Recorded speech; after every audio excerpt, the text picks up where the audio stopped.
भक्तियों के पाठ के साथ वर्षायुग की स्थापना की गई है।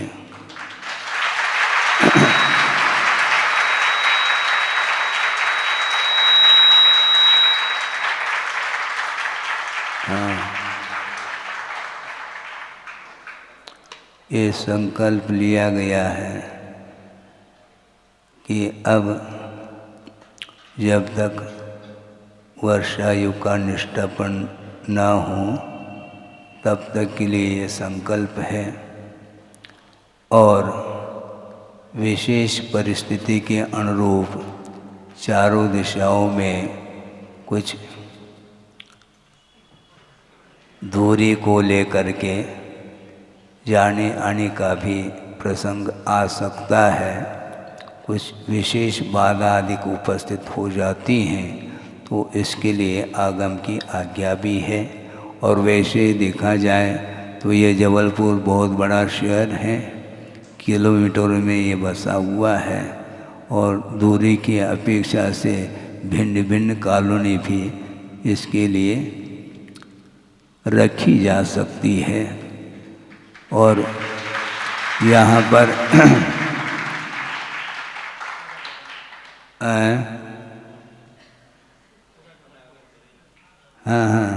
बाहर भी छोटे छोटे गांव हो सकते हैं, ज़्यादा दूरी होने के कारण कह नहीं सकते, फिर भी पनागर तो लगभग 10, 12, 15 किलोमीटर है।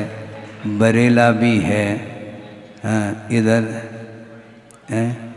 रांझी भी है, तिलवारा भी है, सब है। तो इस प्रकार बीच में पाटन भी है, दूर हो जाएगा वो।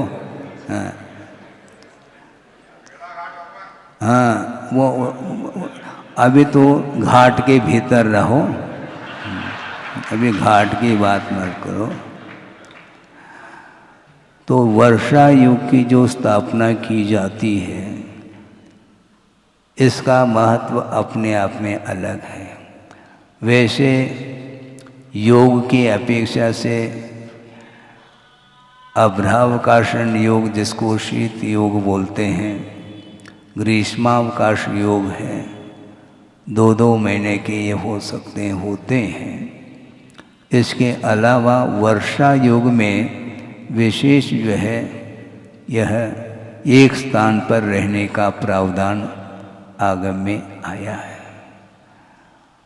क्यों? इसका अर्थ ये है कि वर्षा काल में यत्र तत्र अत्यधिक मात्रा में जीवों की उत्पत्ति होती है, त्रसजीवों की भी उत्पत्ति होती है, और यत्र तत्र वनस्पति कायिक और वर्षा अधिक होने के कारण बाढ़ अधिक भी आ जाते हैं, नदी नाले इत्यादि। इसलिए सर्वत्र वातावरण आर्द्रीभूत होता है। इसलिए श्रमण लोग यदि प्रवृत्ति करेंगे, उन जीवों की विराधना हो सकती है, होती है। इसलिए एक स्थान पर रह करके धर्म ध्यान करने के लिए एक आगम में उल्लेख आता है। और दूसरी बात हम और स्पष्ट कर देना चाहते हैं कि योग साधना है, मात्र प्रवचन के माध्यम से ही इस समय को व्यतीत नहीं किया जा सकता। मुख्य रूप से योग साधना की बात आती है। एक स्थान पर रह करके श्रमण लोग विशेष रूप से शारीरिक साधना, शारीरिक तप और जो अंतरंग तप है उसको करने के लिए निरंतर उसमें वह रत रहते हैं। और बीच बीच में यदि श्रावक गण यदि धर्म का लाभ लेना चाहते हैं, ये शर्त है, नहीं लेना चाहें तो भी स्थापना तो हो चुकी है और अच्छा यह परिसर हमें प्राप्त हुआ है गुरुदेव के आशीर्वाद से। और यहाँ पर निरंतर प्रवचन है, ग्रंथ के आधार से तत्व चर्चा आदि के माध्यम से इस समय को धर्म ध्यान के साथ व्यतीत करना है, क्योंकि वस्तुतः मोह का प्रभाव तो है ही। संसार में ऐसा कोई भी व्यक्ति नहीं है जो मोह से प्रभावित नहीं होता है, और मोह के कारण ही कदम कदम पर हर्ष, विषाद, राग, द्वेष आदि परिणाम होते हैं। वो होना यह स्वभाव नहीं, किंतु कर्म के उदय में इस प्रकार के परिणाम होते रहते हैं। किंतु पुरुषार्थ के माध्यम से ही हम कहाँ तक उस मोह से ऊपर उठ सकते हैं, यह अपनी अपनी भूमिका के अनुरूप ही यह सामने आता है। वस्तुतः पंच परमेष्टि के आलम्बन लेने से परिणाम अपने आप में स्थिर हो जाते हैं, क्योंकि महापुरुषों की जीवन वृत्त को देखते हैं तो सारा संसार की क्या असारता है अपने आप में सामने आ जाती है। और हमें साधना को ही प्रमुखता देनी पड़ेगी। श्रमण लोगों के लिए कहा गया है, यद्यपि आप श्रमण नहीं हैं, किंतु उम्मीदवार श्रमण मानने में कोई बाधा तो है नहीं, क्योंकि क्षमता तो प्रत्येक व्यक्ति के अंदर रहती है। वह परिस्थितिवश परिवारों के पालन पोषण करने की अपेक्षा से दायित्व को लेकर के वह जीवन व्यतीत करता है, और अपने कर्तव्य का पालन करते हुए अपनी क्षमता के अनुरूप वह धर्म को भूलता नहीं है। चक्रवर्ती भले ही हो, किंतु षटखंड अधिपति होने के बावजूद भी धर्म को वो भूलता नहीं है, क्योंकि यह जो पद उन्हें प्राप्त हुआ है वह रत्नत्रय की आराधना के परिणाम स्वरूप ही उन्हें इस प्रकार का पद मिला है। और वह राज्य करता है, प्रजा का पालन पोषण आदि करता है। उनके अंडर में 32,000 मुकुटबद्ध राजा भी उनके चरणों में नतमस्तक होते रहते हैं। इसके उपरांत भी इतना लंबा चौड़ा जो वैभव है संपदा आदि के अपेक्षा से, यह पुण्य का फल है, किंतु सम्यक दृष्टि हमेशा उस पुण्य के फल की ओर ध्यान नहीं देता, किंतु एक कर्तव्य के अपेक्षा से वह पालन करता रहता है। और अंततोगत्वा उस वैभव के प्रति जिसका लगाव है, जीवन पर्यंत उसके बीच में रहा है। 96,000 रानियों के साथ भी उसका संबंध है। इसके उपरांत भी जब तक राग का संबंध रहता है तब तक तो रहता है, किंतु वस्तुतः जीव स्वतंत्र है, ये ध्यान रखो। कभी भी किसी भी पल में किसी भी निमित्त को लेकर के वैराग्य उत्पन्न हो सकता है, और वह संसार की असारता के बारे में वह सोचना प्रारंभ करता है और करना चाहिए। और श्रमण लोग हमेशा इसी ओर उनकी दृष्टि रहती है। 12 भावना के चिंतन के माध्यम से ही निरंतर संसार के असारता के बारे में चिंतन उनका चलता रहता है, क्योंकि जगत के स्वरूप के बारे में चिंतन करने से सम्यक अर्थात संसार से भीति उत्पन्न होती है, क्योंकि श्रमण हमेशा पाप भीरू हुआ करता है और होना चाहिए। श्रमण बनने के उपरांत भी कदम कदम पर उस प्रकार के प्रसंग आ सकते हैं कि गाड़ी रिवर्स हो सकती है, इसलिए अलर्ट होना चाहिए श्रमणों को भी। इस प्रकार गुरुदेव का भी कहना है और स्वयं आगमकारों का भी यही कहना है, क्योंकि अनादिकालीन ये संस्कार होने के कारण, मोहजन्य संस्कार होने के कारण भिन्न भिन्न पदार्थों का समागम निरंतर होता रहता है। उन पदार्थों के बीच में रहते हुए भी उन पदार्थों के प्रति किसी भी प्रकार से स्वामित्व भाव नहीं रखते हुए रागादिक से ऊपर उठने का पुरुषार्थ उन्हें निरंतर करना होता है। श्रमण बनने के उपरांत और यह प्रारंभ हो जाता है मोक्ष मार्ग। मूलाचार के अनुरूप दिगंबरत्व को धारण करने के उपरांत कुंद स्वामी ये कहते हैं अब प्रारंभ हुआ है मोक्ष मार्ग तुम्हारा।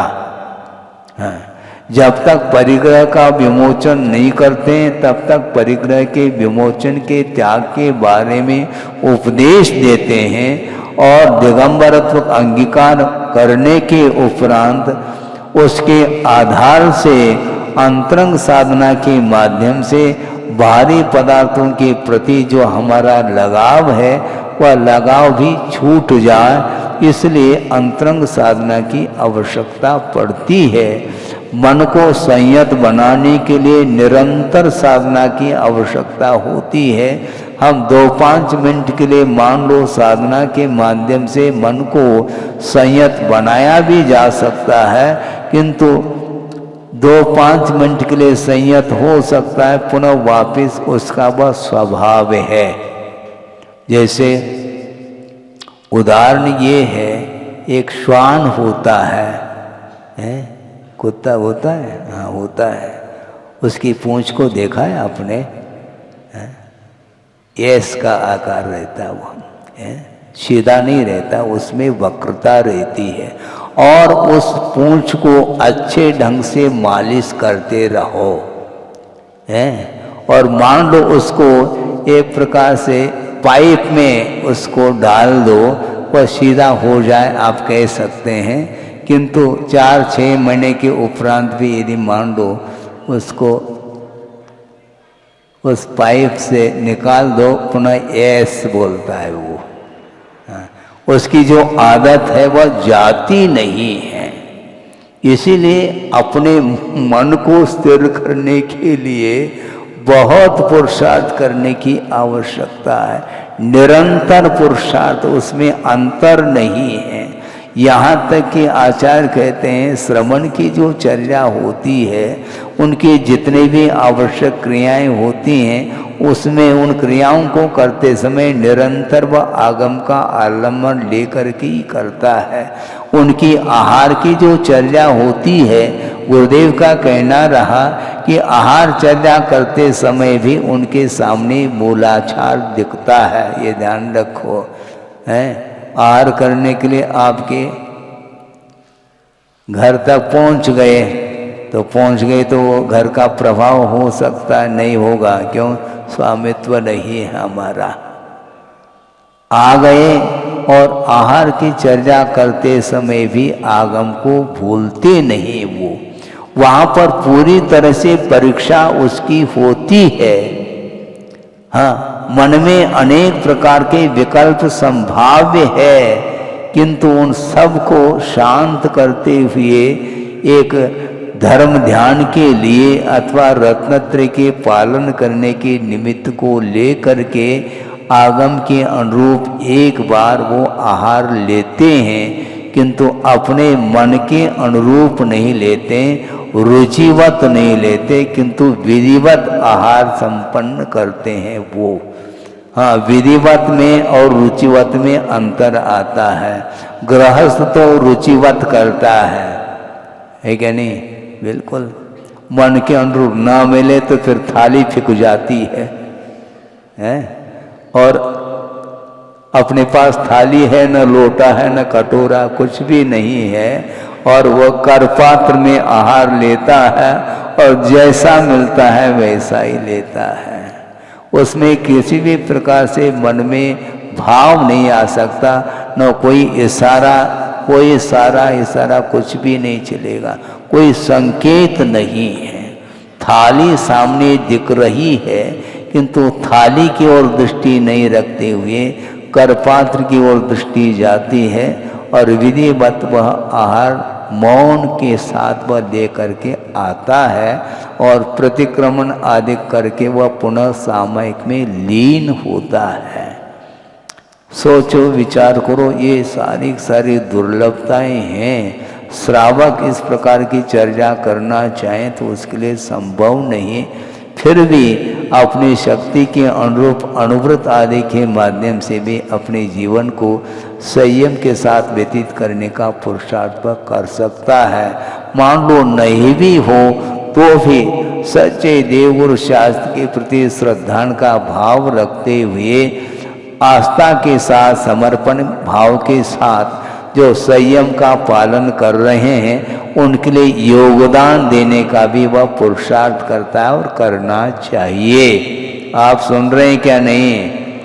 हाँ, इधर उधर की चर्चा न करें, हम जो कह रहे हैं उसको सुनो, बाद में हंसो। है क्या कहा? हम ये कहना चाहते हैं हम तो आगम से बंध गए किंतु आपको भी बंधना पड़ेगा। किससे बांधना चाहो महाराज? हम बांधना नहीं चाहते हैं किंतु आपका समर्पण भाव ही यह बताता है कि आप भी बंधन को स्वीकार करेंगे। हाँ, आपका पेपर अलग है और अपना पेपर अलग है और दोनों अपने अपने पेपर को लिखेंगे और उसका जांच चेक कौन करेंगे? उधर देखो। हाँ, गुरुदेव दोनों के पेपर वो चेक करेंगे, कौन कितना नंबर लेता है, कौन मेरिट में आता है, अंक वो देंगे। ध्यान रखो, अच्छे ढंग से लिखना पड़ेगा, किसी भी कॉलोनी के व्यक्ति क्यों न हो, क्योंकि हमने कॉलोनी में स्थापना नहीं की, पूरे जबलपुर के अपेक्षा से ये ध्यान रखो।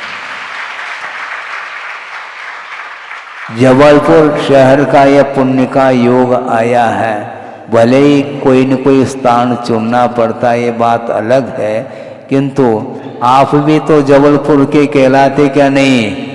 किसी भी कॉलोनी में रहो, चाहे शांति नगर में रहो, कोई भी कॉलोनी में है, बहुत सारे कॉलोनी हैं। लाड़गंज अलग है, हनुमान ताल अलग है, संगम अलग है, संगम कॉलोनी, और शिवनगर तो है ही। इसी प्रकार कंचन विहार आदि बहुत सारे, अग्रवाल कॉलोनी, गढ़ा मड़िया जी आदि सभी है। ये सारे ये जबलपुर शहर के अंतर्गत ही हैं। इसलिए आपका पूर्णतः कर्तव्य बनता है कि गुरुदेव ने जो आपके लिए पेपर लिखने के लिए कहा है, प्रत्येक व्यक्ति को लिखना चाहिए। उसके बिना धर्म की परंपरा संभव नहीं है। कैसे चला पाओगे आप? जनालयों का निर्माण करके आप भव भवांतर तक आपका वह पुण्य साथ में जाने वाला है। विशेष रूप से साथ से पुण्य का संचय करने का यदि अवसर मिलता है गृहस्थ के लिए, वह दानम पूजा शील मुवासु चौव्यहो सावयानम धम्मो। श्रावकों के ये 4 धर्म हैं। दान, शुरू हो गए हम। दान, पूजा, शील और उपवास, ये 4 हैं। यथा योग्य आप करिए। मैं दान का उपदेश दे सकता हूँ, आदेश नहीं दूंगा, ये ध्यान रखें, क्योंकि आदेश देंगे तो बात बनती नहीं, किंतु उपदेश देने की आज्ञा आगम में है और आगम के अनुरूप हम दान आदि का उपदेश देने के लिए हमें यहाँ पर बिठाया गया है? आप ही लोगों ने तो बिठाया, निवेदन किसने किया बताओ? सभी कॉलोनी वालों ने, महाराज बहुत दिन की प्रतीक्षा थी और ये आपका वर्षा योग संपन्न यही होना चाहिए। बल्कि गत वर्ष गर्मी में कुंडलपुर में व्यतीत किया, वहाँ पर भी आप लोग आए थे, प्रार्थना आपने की, निवेदन किए, हमने सुन भी लिए, किंतु सुनने के उपरांत तत्काल होता भी नहीं है और खजुराहो की ओर हम बढ़ गए और अब आप लोगों के लिए ये योग मिला है। इसलिए ये पुण्य का उदय है। और आप सब लोग पुराने हैं, ये ध्यान रखो। कब से सुन रहे हैं आचार्य महाराज को, कितने साल हो गए हैं इसी बुंदेलखंड में, और उसमें भी मध्य प्रदेश में भी बुंदेलखंड में ज़्यादातर उनका प्रवास रहा। चातुर्मास है, वर्षा योग है, ग्रीष्मावकाश, सारे साधना के साथ यहीं पर उन्होंने व्यतीत किए हैं समय, और आप लोगों के लिए पूरा का पूरा समय उन्होंने दिया है। और ये सारा रूप जो दिख रहा है ये उन्हीं का प्रयास और उन्हीं का आशीर्वाद, बिना उनके आशीर्वाद के, बिना उनके श्रम के यह संभव ही नहीं है। इसलिए आप लोगों को जागृत उन्होंने किया है, इसलिए अब सोना नहीं है। यदि सोएंगे तो सोना नहीं बरस सकता, पक्की बात है। अब सोना नहीं है, रात दिन कर्तव्यनिष्ठ हो करके अपने को कार्य करना है, उसके बिना धर्म प्रभावना नहीं हो सकती है।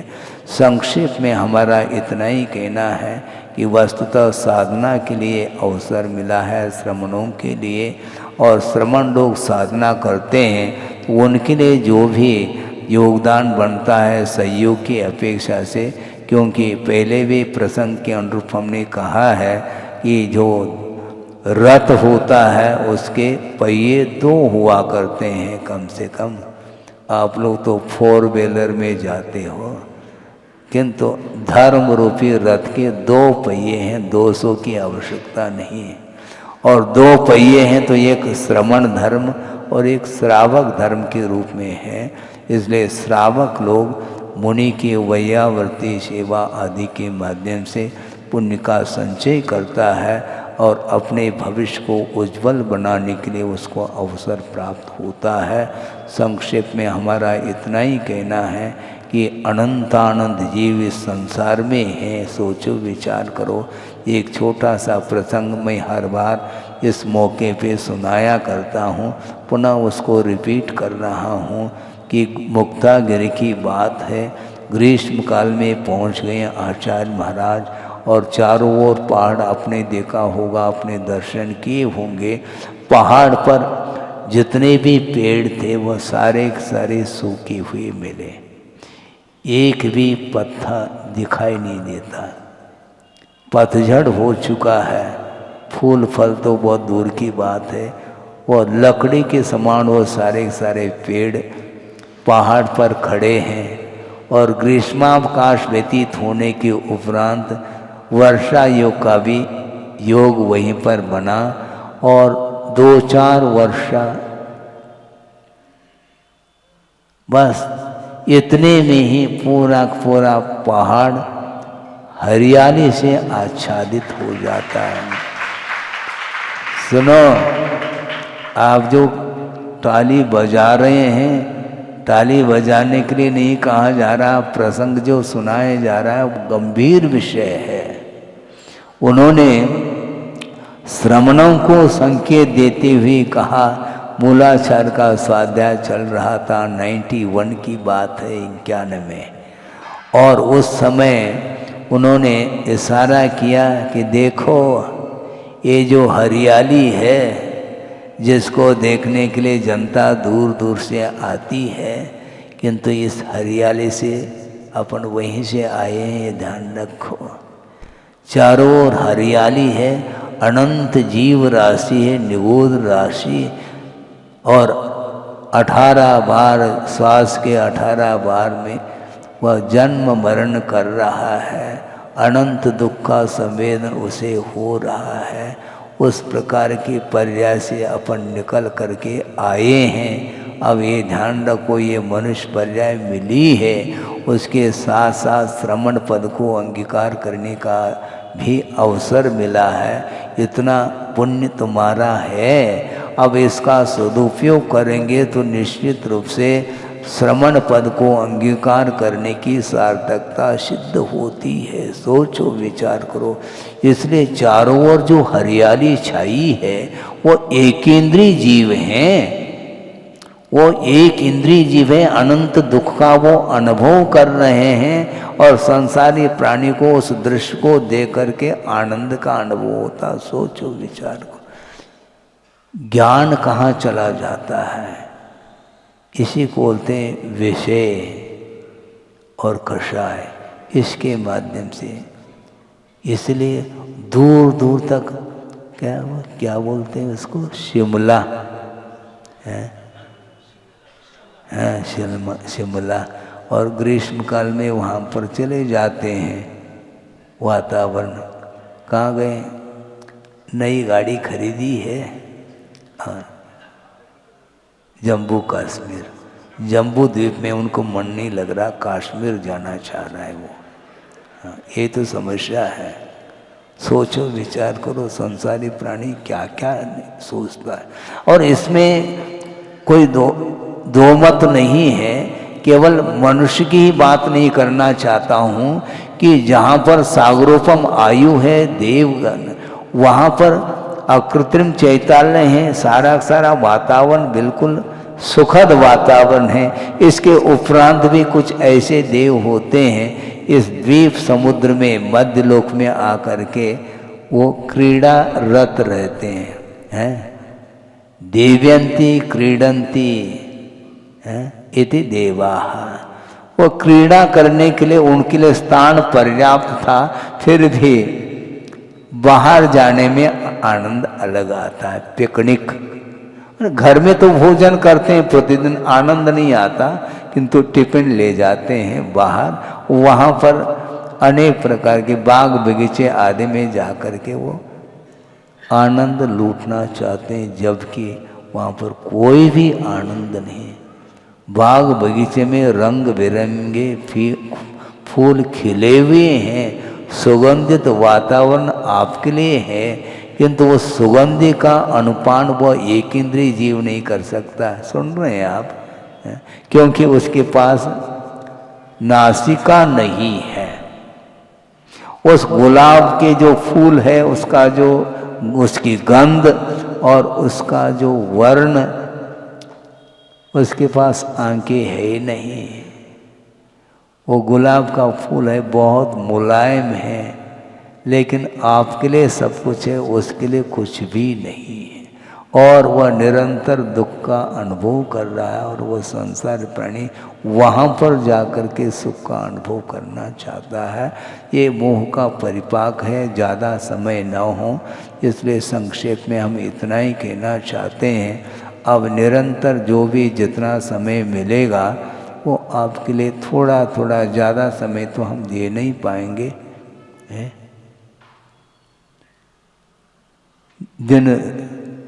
दिन भर थोड़ी समय दिया जाएगा। प्रातःकालीन जो प्रवचन समझ लो या कोई भी ग्रंथ का आधार लेकर के आपके लिए कुछ विचार आगम के अनुरूप रखे जा सकते हैं। और संघ में जो भी और भी समय में कोई ग्रंथ के आधार से स्वाध्याय आदि हम करेंगे, उसमें किसी भी प्रकार से डिस्टरबेंस ना हो और शांति बनाए रखें। आप लोग लिखना तो पड़ेगा दीवार पे, कृपया शांति बनाए रखें, क्योंकि स्वाध्याय करने के लिए गुरुदेव का ये कहना रहता है, बड़े बड़े महानगरियों में आवश्यकों का अनुपालन करना बहुत कठिन होता है।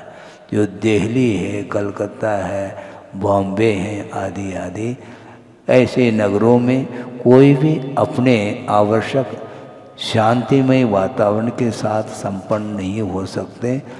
हालांकि यह शहर है, लेकिन शहर होते हुए भी मध्याह्न में यह मणिया जैसे कम नहीं है, क्योंकि मणिया जी में भी क्या है, शांत वातावरण रहता है, वह सुबह शाम रहता है। लेकिन यहाँ पर भी सुबह थोड़ा सा कोलाहल हो सकता है, मध्याह्न में तो अपना ही राज्य है। लाखा भवन में हम रह करके धर्म ध्यान करेंगे, स्वाध्याय आदि करेंगे, तत्व चर्चा आदि के माध्यम से अपने को उपयोग लगाना है। और उसके माध्यम से असंख्यात कर्मों की निर्जरा करने के लिए अवसर मिला है। इसलिए आप अपनी भूमिका के अनुरूप धर्म ध्यान करेंगे, इतना ही पर्याप्त है। अहिंसा परमो धर्म की जय। बोधि समाधि परिणाम शुद्धि स्वात्मोपलब्धि शिव शोक सिद्धि। चिंतामणिम चिंतित वस्तुदाने पामंद मानस्य ममास्तु दे। परम पूजाचार्य गुरु श्री विद्यासागर जी महाराज की जय।